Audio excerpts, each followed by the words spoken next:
पूनम राय।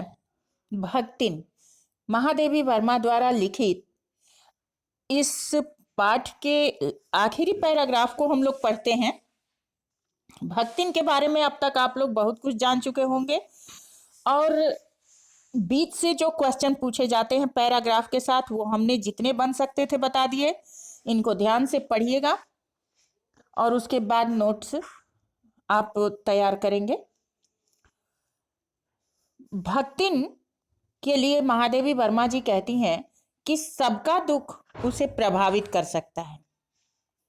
विद्यार्थी वर्ग में से जब कोई कारागार में अतिथि होता, मतलब कारागार जब कोई विद्यार्थी जाता था, तो इस समाचार से भक्तिन व्यथित हो जाती थी। व्यथित होना मतलब बहुत दुखित होना। वो कहती कि बीता बीता भरे लड़कन का जेहल, जेहल मतलब जेल, कलयुग रहा, तीन रहा, अब प्रलय हुई। मतलब जो कलयुग था, अभी तो कलयुग ही था, अब प्रलय होगा। उसका कहना था कि उनके माता को चाहिए कि वो बड़े लाट से लड़ जाएं और ऐसा कहकर वो सबको परेशान भी कर देती थी। ऐसा नहीं था कि ये सिर्फ बड़े लोगों के लिए उसकी सहानुभूति थी। उसकी ये सहानुभूति साधारण व्यक्ति के बच्चे भी जब जेल जाते थे तो उनके लिए भी होती थी। भक्तिन के संस्कार ऐसे थे कि वह कारागार से डरती थी, उतना ही डरती थी जैसे कोई यमलोक के नाम से डरता है। उसकी ऊंची दीवारें देखते ही वो बेहोश हो जाना चाहती थी। उसकी यही कमजोरी इतनी प्रसिद्धि पा चुकी थी, मतलब इसके बारे में लोग इतना जान गए थे कि वे उसे जेल जाने की संभावना बताकर चिढ़ाते रहते थे, लेकिन वह डरती नहीं थी। और अगर डरती भी थी तो यह डर उसका उस समय खत्म हो जाता था, क्योंकि उसे मेरे साथ अर्थात महादेवी वर्मा के साथ जेल जाना ज्यादा उचित लगता था। और वो चुपचाप पूछने लगती थी कि वो अपनी धोती को साफ करके रख ले क्या, जिससे वहां उसके लिए लज्जित ना होना पड़े, क्योंकि आमतौर पर भक्तिन गंदे कपड़े ही पहन लिया करती थी।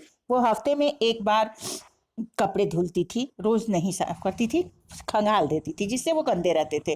तो वहां उसे चिंता थी कि महादेवी वर्मा को लोग क्या कहेंगे, और इसलिए वो चाहती थी कि जब वहां जाए तो उन्हें लज्जित ना होना पड़े और किसी प्रकार की असुविधा न हो।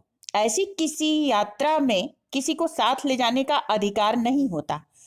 ये आश्वासन जब भक्तिन को दिया जाता तो उसे इस पर प्रभाव कोई नहीं पड़ता, क्योंकि वो बस इतना जानती थी कि उसे अपनी मालकिन के साथ को नहीं छोड़ना है।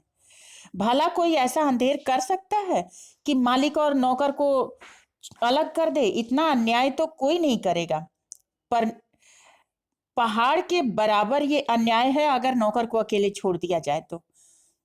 ऐसा अन्याय अगर कोई भी करेगा तो चाहे वो बड़ा लाट भी क्यों ना हो, उससे तो लड़ना ही पड़ेगा। इसके लिए भक्ति तैयार हो जाती थी। किसी की माई यदि बड़े लाट से नहीं लड़ी तो ना लड़ी, लेकिन भक्तिन अवश्य लड़ेगी, वो नहीं मानेगी। इतना दृढ़ विश्वास जब महादेवी वर्मा देखती हैं तो उनको ऐसा लगता है कि विषम परिस्थितियों में भी भक्तिन उन्हें छोड़कर जाने वाली नहीं है। और जब बुलावा आ जाएगा जिसमें धोती साफ करने का अवकाश नहीं रहेगा, न सामान बांधने का, न भक्तिन को रुकने का अधिकार होगा, अर्थात जब उसका अंत समय निकट आएगा तो उसके अंतिम क्षण में ये देहातिन वृद्धा क्या करेगी और मैं क्या करूंगी। इसलिए महादेवी वर्मा भक्तिन के इस अध्याय को पूरा नहीं करना चाहती, क्योंकि वो उसके साथ को हमेशा चाहती हैं, उसे खोना नहीं चाहती। तो इससे भक्तिन की महत्ता महादेवी वर्मा के जीवन में सिद्ध होती है। और इसमें जो प्रमुख बिंदु होते हैं वो इस प्रकार आ रहे हैं कि भक्तिन कारागार को देखते ही कमजोर क्यों पड़ जाती थी और क्यों डरती थी। क्योंकि भक्तिन बचपन से ही कारागार के बारे में डरावनी बातें सुनती थी, उसके संस्कार ऐसे थे, इसीलिए वो डरती थी। डरते हुए भी भक्तिन जेल जाने के लिए क्यों तैयार हो जाती थी? क्योंकि वह महादेवी वर्मा को किसी भी प्रकार अकेले नहीं छोड़ना चाहती थी, और यही कारण था कि चाहे उसे कितना भी कष्ट सहना पड़े, वो जेल का ही कष्ट क्यों ना हो, वो हमेशा उनके साथ रहना चाहती है। महादेवी वर्मा को जेल क्यों जाना पड़ सकता था, और इसके सिलसिले में आगे वो क्या करना चाहती थी? महादेवी वर्मा को स्वतंत्रता आंदोलन के सिलसिले में जेल जाना पड़ सकता था, और इसके लिए वो भक्तिन के बारे में चिंतित हो जाती थी। भक्तिन जो है वो सच्ची स्वामी भक्त है, ये कैसे कहा जा सकता है? भक्तिन को अपने सुख दुख या भय की कोई परवाह नहीं है। वो हमेशा महादेवी जी की सेवा में लगी रहती है और इसे ही अपना धर्म मानती है। अपने स्वामिन को जेल जाने की तैयारी करते देख वह भी जेल की भयावहता को जानकर भी उनके साथ जाने को तैयार हो जाती है, और यही सारी चीजें हैं जो ये सिद्ध करती हैं कि भक्तिन सच्ची स्वामी भक्त है। भक्तिन लाट साहब से लड़ने के लिए भी तैयार क्यों हो जाती है? भक्तिन लाट साहब से भी लड़ने के लिए तैयार इसलिए हो जाती है क्योंकि वह अपनी स्वामिन के साथ को किसी भी प्रकार छोड़ना नहीं चाहती। वह जेल में भी उनके साथ जाना चाहती है, यद्यपि जेल के नियम इसकी अनुमति नहीं देते, और ऐसे में वह अपने स्वामिन का साथ निभाने के लिए बड़े लाट से भी लड़ने के लिए तैयार हो जाती है।